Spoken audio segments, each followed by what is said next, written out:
Okay, continuous tayo doon sa video natin kanina, no? Kaya medyo naiba na tayo ng pwesto kasi mainit na doon, okay?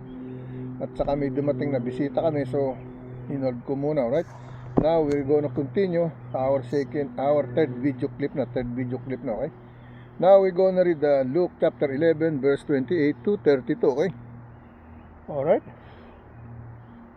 Luke chapter 11 verse 28 to 32, okay? Nandito pa pala sa kabila, saglit lang, no? 28 to 32, okay? Here is the message, no? But he said, no, ye rather blessed are they that hear the word of God and keep it, okay? Verse 29, and when the people were gathered together, he began to say, this is an evil generation. They seek a sign, and there shall no sign be given it, no? But the sign of Jonah the prophet, okay? Verse 30, no? Verse 30, for as Jonah was a sign unto the Ninevites, no? So shall also the Son of Man be to this generation, no? Verse 31, no? This queen of the south shall rise up in the judgment with the men of this generation and condemn them, for she came from the utmost parts of the earth, no, to hear the wisdom of Solomon, no? And behold, a greater than Solomon is here, okay? Verse 32, no? The men of Nineveh shall rise up in the judgment with this generation and shall condemn it, for they repented at the preaching of Jonah, and behold, is greater than Jonah is here, no? Jonah is here, no? Si Jonah yung tumano sa dagat pagka hindi nagkakamali, no? Tumakas do sa lugar niya, pero kinain ng balyan at binalik uli siya do sa lugar na yun para sundin ang utos ng Panginoon Diyos, okay? Now let me read in Tagalog version, okay? Sa Tagalog version, no? Lucas kapitulo 11 versikulo 28 hanggang 32. Nilalamig ako kahit na may araw, okay? Alright, now let me read in Tagalog version, no? Sa versikulo 22 hanggang 32 hanggang 28 hanggang 32, okay? Lucas pa na 11 versikulo 28 hanggang 32. In Spanish, Lucas kapitulo 11 versikulo 28 hanggang 32, no? Dadapwat sinabi niya, oo, bagkus na lalong mapapalad ang mga kikinig ng salita ng Diyos at ito'y ginaganap, okay? Yung gumaganap, ito ginaganap ko, di ba? Mas lalo tayong mapalad ngayon kaysa dati, no? Dati nakikiasa-asa lang ako sa mga anting-anting na akala ko ligtas ako. Yun pala, hindi naman yun ang tunay na kaligtasan talaga, no? Pansamantalang kaligtasan lang, hindi pala habang buhay na kaligtasan. Ang habang buhay na kaligtasan ay yung makaakyat ka sa langit, hindi yung mabuhay ka dito sa lupa, no? Ang mabuhay sa lupa ay ang maging karanasan mo, ikaw ay maging witness anong mga pangyayari, masama, mabuti, no? Tayong lahat, okay? Sa mga pagsubok, tukso, yan po yan, okay? We are all the partakers to live here in the earth, no? And after that, if we then do repentance, ask forgiveness, surrender our sins, and be ready to receive the holy second baptism, to be born again as a truly child of God or a children of God, then we cannot be His children, okay? And then when you receive the holy baptism from the water, from the Holy Spirit, from the Word of God, then you have to live like Him, walk with Him, take your cross and follow Him. That is clear. If you don't do all these things, you cannot be still the child of God. You cannot be free to enter the heaven of God. You can free to enter the Word of God and the heaven of God, no? In the paradise in heaven, but you cannot stay there, no? If you don't live like Him, walk with Him, take your cross and follow Him. That's the rules of the Word of God, okay? Ngayon, kung mas masusundan natin, matupad natin, no? Ang pagbibinyag sa atin, isa lang yun sa pinaka-ticket. Kumbaga sa passport sa babaw ng lupa, yan ang pinaka-visa natin, passport, no? Kung wala kang visa, hindi ka makakapasok doon, hindi ka makakarating doon. Hindi ka papayagan, no? So, mangyari sa'yo, illegal agent ang labas mo, okay? Illegal agent, nakakapasok, pero sa langit, hindi, okay? Dito, nakakapasok, no? Alright? Yun ang kaibahan, okay? At saka ang kaibahan, wala ka ng katawan doon. Dito, meron pa. Pagdating mo, naiwan mo ng katawan mo rito, doon mo maintindihan kung makakapasok ka doon o hindi, no? If we left our body here going back to the soul, and the spirit and our Holy Ghost left the body, then that's the only thing you will know if you can go in or not, okay? If you are welcome or not to be in heaven, no? Because you didn't follow the rules of God, the commandment law of God, okay? He said, do repentance, ask forgiveness, surrender all your sins, and be ready to receive His Holy Spirit with our Holy Ghost to combine together to dwell it in our mind, in our heart, in our body as an inner person, men and women. Okay? Then live like Him, walk with Him, take your cross and follow Him. Just to be there in the right path, the right destiny, in the way, the truth, and the right. To be there, to welcome in the kingdom of heaven, in the paradise of the Father, with the Son Jesus, our Savior, to guide us in our salvation with the one Holy Spirit in 3 and 1. Okay? Yun po ang totoo. Okay? Now, let me read this in Tagalog again. Okay? Lucas pahina 11, versikulo 28 hanggang 32. Dapat sinabi niya, oo, bagkus na lalong mapapalad ng mga nakikinig sa ng salita ng Diyos. At ito'y ginaganap. Okay? So, gumagawa. Ibig sabihin, no? Versikulo 20, at ng mga karamihan ay nagkakatipon sa kanya, no? Ay nagpasimula siyang magsabi, no? Ang lahing ito'y isang masamang lahi. Siya'y humahanap ng isang tanda at hindi siya bibigyan ng anumang tanda kundi ang tanda ni Jonas. Okay? Versikulo 30, sapagkat kung paanong si Jonas naging tanda sa mga Ninibita ay gayon din naman ang anak ng tao sa lahing ito. Okay? Versikulo 31, magbabangon sa paghukom ang reyna ng timugan sa kasama ng mga tao na lahing ito ay sila'y hahatulan sapagkat sila'y naparitong galing sa mga wakas ng lupa upang pakinggan ang karunungan ni Solomon, at narito dito may isang lalong dakila kaysa kay Solomon. Okay? Versikulo 32, no? Magsisitayo sa paghukom ang mga tao sa Nineve na kasama ng lahing ito, at ito'y hahatulan sapagkat sila'y nagsisipagsisi sa pangangaral ni Jonas, at narito dito'y may isang lalong dakila kaysa kay Jonas. Okay? Meron pang mas dakila pa kay Jonas. Ibig sabihin, okay? Let me read this in Spanish, okay?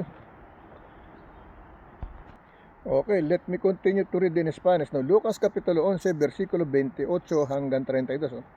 Y él dijo antes, bienaventurados los que oyen la palabra de Dios y la guardan. Okay? Versículo 29, no? Y panándose y apeñándose las multitudes, comenzó a decir, esta generación es mala demanda señal, pero señal no le será dada sino la señal de Jonas. Versículo 30, ¿no? Porque así como Jonas fue señal los ninivitas, también lo será el Hijo del Hombre y esta generación. ¿No? Versículo 31, la reina del sur sí levantará en el juicio con los hombres de esta generación y los condenará, porque ella vino de los penes de la tierra para oír la sabiduría de Salomón. Y he aquí más que Salomón en este lugar, ¿no? Versículo 32, ¿no? Los hombres de Nineve se levantarán en el juicio con esta generación y la condenarán, porque en la predicación de Jonas se arrepintieron, y aquí más que Jonas en este lugar. Okay? Yan ang sinasabi ng ating Lucas Kapitulo 11, versikulo 28 hanggang 32. Okay? Alright, now let's go to other scripture chapter and verse, no? Dito tayo sa John chapter 14, verse 14, okay? Hanggang 18, okay? John chapter 14, verse 14 to 18, okay? Here is the message, no? If ye or you shall ask anything in my name, I will do it, okay? Verse 15, if ye or you love me, keep my commandments, okay? Verse 16, no? I will pray, and I will pray the Father, and he shall give you another comforter, that he may abide with you forever, okay? Yan ang asawa, no? Verse 17, okay? Even the Spirit of truth, whom the world cannot receive, no? Because it seeth him not, neither knoweth him, but ye or you know him, no? For he dwelleth with you, and shall be in you, okay? Verse 18, no? I will not leave you comfortless, I will come to you, okay? Yan ang sinasabi niya, no? Hindi niya pababayaan, ibig sabihin, okay? Now, let me read in Tagalog version, okay? Sa ating 1, Pahina 14, versikulo 14 hanggang 18, okay? 1 Pahina 14, versikulo 14 hanggang versikulo 18. Ito po sa Tagalog version, okay? Kung kayo'y magsisingi ng anuman sa pangalan ko, ay yaon ang aking gagawin, okay? Yun ang kanyang tutuparin, no? Susundin. Kung kayo'y magsisingi ng anuman sa pangalan ko, ay yaon ang aking gagawin. Versikulo 5, kung ako'y inyong iniibig, ay tutuparin ninyo ang aking mga utos, o His commandments, no? Versikulo 16, at ako'y dadalangin sa Ama, at kayo'y bibigyan niya ng ibang mang-aaliw, upang siya'y sumainyo magpakailanman, okay? Alright. Dito tayo sa versikulo 27, sa makatid bagay ang Espiritu Santo ng katotohanan, na hindi matatanggap ng sanlibutan, sapagkat hindi nito siya nakikita at nakikilala man. Siya'y nakikilala ninyo, sapagkat siya'y tumataan sa inyo at sa inyo, no? Nakikilala ko siya, nakikilala niya ako, tumataan sa akin, at tumataan ako sa kanya. Yan ang ibig sabihin, nagkakaisa kaming dalawa ng Panginoon, okay? Versikulo 18, hindi ko kayo iiwang mag-isa, at ako'y paririto sa inyo, okay? So, sasamahan niya tayo, gagabayan niya tayo. Feeling lang natin minsan pag tayo nagdarasal, nagsasambit na ano, ay parang wala siya dyan. Pero sabi nga ng iba, mentras mong naiisip na siya'y malayo, siya'y nasa tabing-tabi mo na, ibig sabihin, no? Yan po lagi ko nararamdaman. Nagtitiwala kasi ako sa kanya, no? Na ako'y hindi nag-iisa rito. Lagi niya akong inaalalahan, binabantayan, at tinutulungan sa anumang aking gawain. At sinasabi, no? Hindi dahil sa gusto kong sabihin, kundi narito siya para magsalita rin para sa atin. Maiparating ang kanyang mga banal na salita sa bawat isa, okay? Now, let me read this in Spanish, okay? Now, let me read in Spanish. No, 1 Kapitulo 14, versikulo 14 hanggang 18, okay? Sa Spanish, no? Here, no?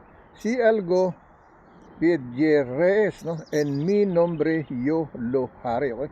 Versikulo 15, si me amáis, guardad mis mandamientos, okay? Versikulo 16, y yo rogaré al Padre, y os dará otro consolador, para que esté con vosotros para siempre, no? Versikulo 17, no? El Espíritu de verdad, al cual el mundo no puede recibir, porque no le conoce, pero vosotros le conocéis, porque mora con vosotros y estará en vosotros, ¿eh? Versículo 18, no? No es dejara herpanos, huerpanos, vendre vosotros, no? Iyan ang sinasabi ng ating 1 Kapitulo 14, versikulo 14 hanggang 18, no? Now, let me read John chapter 15, verse 19 to 23, no? Okay? John chapter 15, verse 19 to 23. If ye or you were in the world would love his own, no?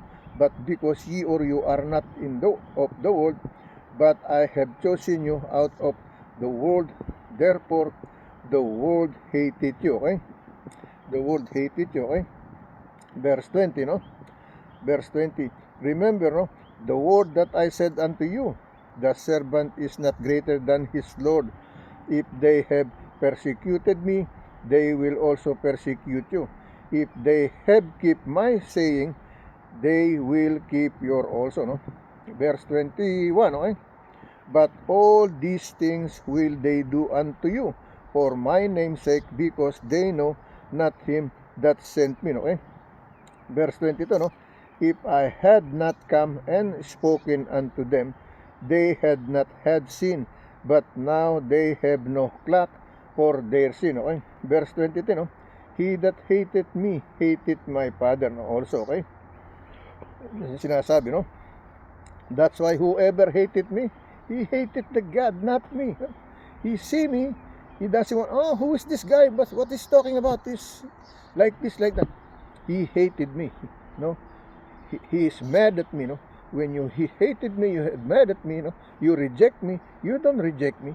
You reject him. You reject the word of God. That is the truth, okay? Yan ang katotohanan, okay?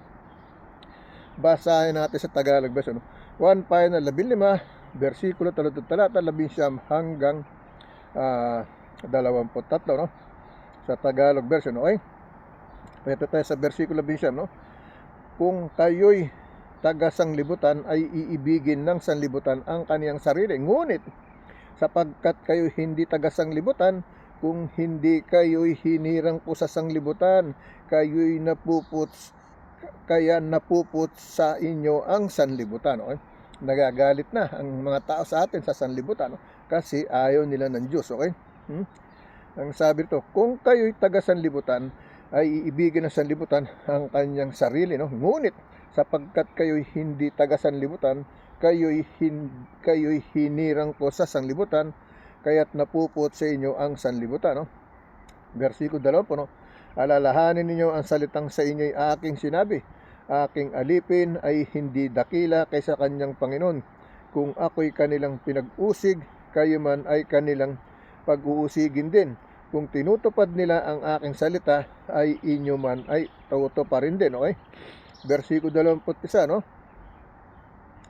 Dadapat ang lahat ng mga bagay na ito ay gagawin nila sa inyo dahil sa aking pangalan, sapagkat hindi nila nakikilala ang akin ay nagsugo, no? Versikulo 22, kung hindi sana ako naparito at nagsalita sa kanila, ay hindi sila magkakaroon ng kasalanan. Dadapat ngayon wala na silang madadalihan sa kanilang kasalanan, no? Wala na may dadala, wala na may kakaila, ibig sabihin, no? Okay, ang sabi ng versikulo 22, no? Ang sabi to, kung hindi sana ako naparito at nagsalita sa kanila, ay hindi sila magkakaroon ng kasalanan. Dadapat ngay wala na silang madadahilan sa kanilang kasalanan. Versikulo 23, ang napuput sa akin ay napuput din naman sa aking Ama, no? Ang napuput sa akin ay napuput din naman sa aking Ama. Ang ating Ama ay nandoon, no? Ngayon, kung naiinis ka sa akin, naaasar ka sa akin, ayaw mo makinig, ayaw mo akong pakinggan, hindi akong kinapuputan mo. Ang kinapuputan mo ay ang aking sinasalita, ang Diyos Ama, Diyos Anak, no? Na iisa sa Espiritu Santo, na may Espiritu ko rin na katulad mo, okay? Yan ang katotohanan, okay? Let me read in Spanish, okay? Okay, let me continue to read in Spanish, no? 1 Kapitulo 15, versikulo 19 hanggang 23, no? Si pueraes del mundo, el mundo amaría lo suyo, pero porque no sois del mundo, antes yo os elegí del mundo, por eso el mundo os aborrece, ¿no? Versículo 20, ¿no? Acordaos de la palabra que yo os he dicho, ¿no? El siervo no es mayor que su Señor. Si a mí me han perseguido, también vosotros os perseguirán. Si han guardado mi palabra, también guardarán la vuestra, ¿no? Versículo 21, mas todo esto os harán por causa de mi nombre, porque no conocen al que me ha enviado, okay? Versículo 22, no? si yo no hubiera venido ni les hubiera hablado, no tendrían pecado, pero ahora no tienen excusa por su pecado, no? Yan ang sinasabi, versikulo 23. El que me aborrece y mí también mi Padre aborrece, okay? Yan sa Spanish, okay? Now, let's go to the other scripture chapter and verse, no? Dito tayo sa Romans chapter 1, verse 17 to 21, no? Romans chapter 1, verse 17 to 21, okay? Here is the message, no? For therein is a righteousness of God. For therein is the righteousness of God revealed from faith to faith, no? As it is written, the just shall live by faith. The just shall live by faith, no? Verse 18, no? For the wrath of God is revealed from heaven against all ungodliness and unrighteousness of men who hold the truth in unrighteousness, okay? Verse 19, because that which is may be known of God is manifest in them, for God hath showed him, no, unto them, no? Verse 20, no, for the invisible things of him from the creation of the world are clearly seen, being understood by the things that are made, even his eternal power and Godhead, no, so that they are without excuse, okay? Verse 21, no? Because that when they knew God, they glorified him not as God, neither were thankful, but become vain in their imagination, and their foolish heart was darkened, no? Verse 22, no? O, verse 21 lang tayo, no? Alright, basahin natin sa Tagalog version. Mga Roma, no? Mga taga-Roma, pahina 1, versikulo 17 hanggang 21, okay? Sapagkat dito, ang katuwiran ng Diyos ay nahayag mula sa pananampalataya hanggang sa pananampalataya, gaya ng nasusulat, ngunit ang ganap ay mabubuhay sa pamamagitan ng pananampalataya, okay? Lahat ng ating ginagawa, kinakailangan may pananampalataya, may paniniwala, okay? Versikulo 18, sapagkat ang puot ng Diyos ay nahahayag mula sa langit laban sa lahat ng kasama, no? At kalikuan ng mga tao na mga sinasawata ang katotohanan ng kalikuan, okay? Sumasaway sa atin, tinuturuan tayo, no? Pinipigilan tayo, pero tayo nagpupumilit, no? Nagpupumiglas, naghihigantin, lumalaban, okay? Kaya hindi tayo nakakasunod, no? Ang sabi ng versikulo, no? Sapagkat ang puot ng Diyos ay nahayag mula sa langit laban sa lahat ng mga kasamaan, no? Laban sa lahat ng kasamaan at kalikuan ng mga tao, ng mga sinasawata, no? Ang katotohanan ng kalikuan, okay? Pinipigilan ng lahat ng masasama, no? Versikulo 20, sapagkat ang nakikilala tungkol sa Diyos ay hayag sa kanila, sapagkat ito ipinahayag ng Diyos sa kanila. Versikulo 20, no? Sapagkat ang mga bagay niyang hindi nakikita, no? Nakikita, buhat pa ng lalangin ang sanlibutan ay nakikitang maliwanag sa pagkatanto sa pamamagitan ng mga bagay na ginawa niya, maging ang walang hanggang niyang kapangyarihan at pagka-Diyos upang sila'y walang madahilan, okay? Walang maidahilan, walang maipagkaila, no? Wala silang maialibay, ika nga, no? Versikulo 21, no? Sapagkat kahit kilalan nila ang Diyos, sapagkat kahit kilalan ng Diyos, siya'y hindi niluluwalhati nilang tulad sa Diyos, no? Na pinasasalamatan, kundi bagkus ni walang kabuluhan sa kanilang mga pagmamatuwid at mangmang nilang puso ay pinapagdilim, okay? Binabaliwala nila, hindi nila iniintindi, no? Pinagwawalang bahala nila, yun ang ibig sabihin, okay? Now let me read this in Spanish, okay? Okay, let me continue to read in Spanish, no? Romanos capítulo 1, versikulo 17 hanggang 21, porque en el evangelio la justicia de Dios si revela por fe y para fe, como está escrito, mas el justo por la fe vivirá, no? Por la fe vivirá. Versículo 18, porque la ira de Dios se revela desde el cielo contra toda impiedad en justicia de los hombres que detienen con injusticia la verdad. Versículo 19, porque lo que de Dios se conoce les es manifiesto, pues Dios solo manifiesto. Versículo 20, porque las cosas invisibles de Él, su eterno poder y deidad, se hacen claramente visibles desde la creación del mundo, siendo entendidas, ¿no?, por medio de las cosas hechas, de modo que no tienen excusa, ¿no? Versículo 21, ¿no? Pues habiendo conocido a Dios, no le glorificaron como a Dios, ni le dieron gracias, sino que sí envianecieron en sus razonamientos, y su necio corazón fue entenebrecido, ¿no? Entenebrecido, okay? Entenebrecido, okay? Yan ang sinasabi, okay? Now, let's go to the other scripture chapter and verse, no? Dito tayo sa ating Philippians, no? Philippians, okay? Ang ating daily bread, alam ko ikon no?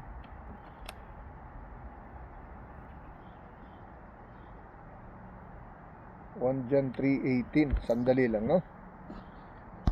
Okay, now let me continue. Let me read Philippians. So, Philippians chapter 1 verse 6 to 10, no?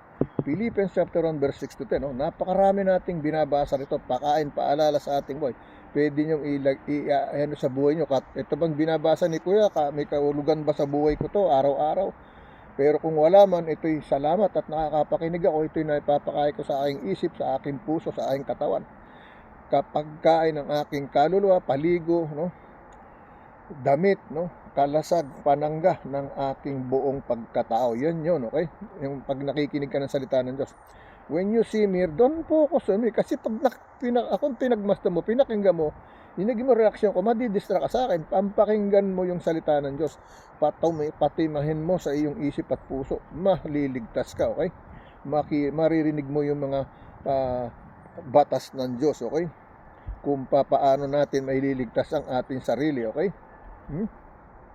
Now, let me read Philippians chapter 1, verse 6 to 10. No? Here is the message. No?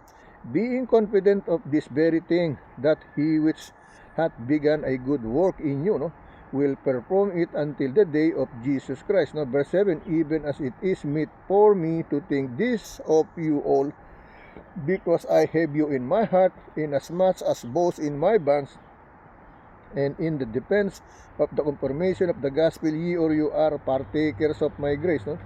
Verse 8, no? For God is my record, how greatly I long after you in all in the bowels of Jesus Christ. No? Verse 9, no?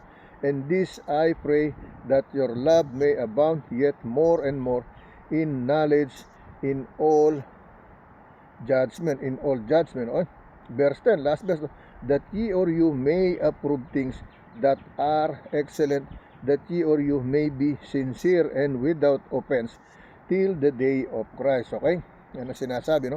Basahin natin sa Tagalog version, Filipos paano sa versikulo 6 hanggang 10, no?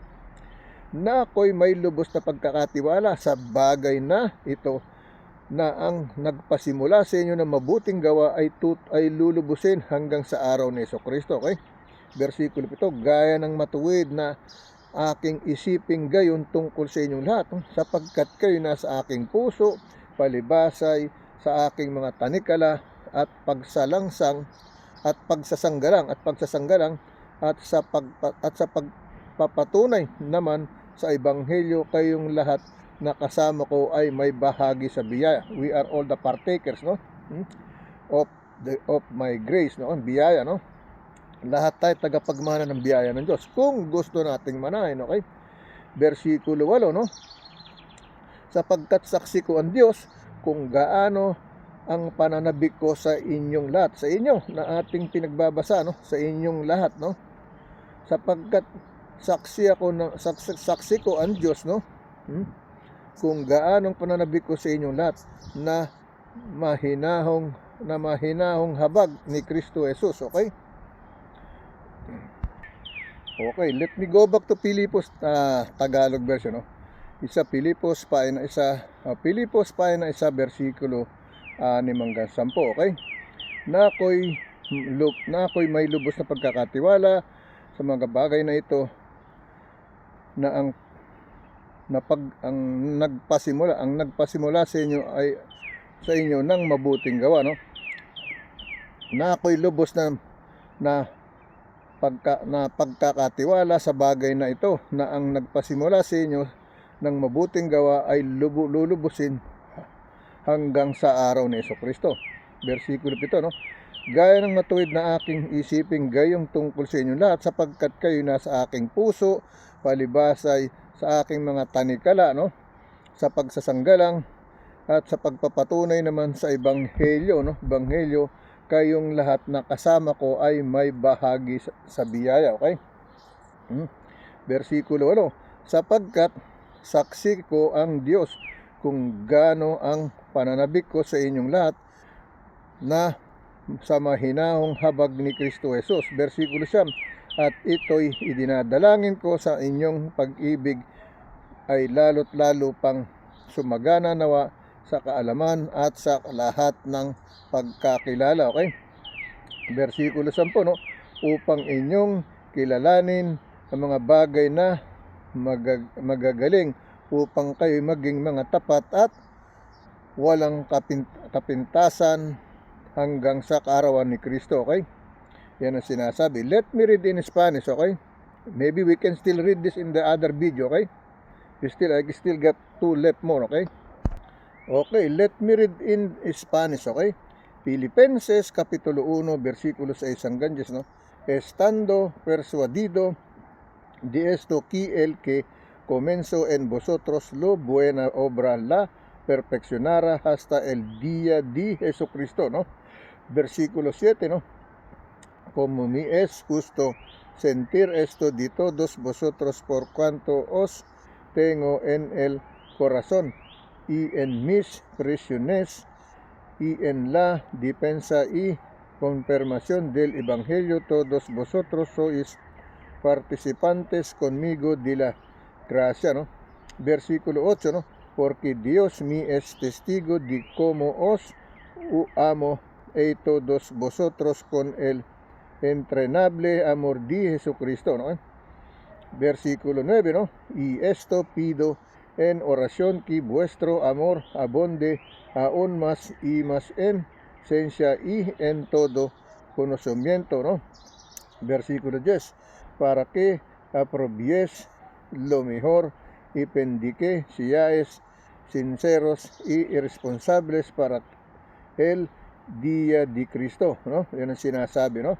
Now let's go to the other video that we have, the last one. Okay? Alright.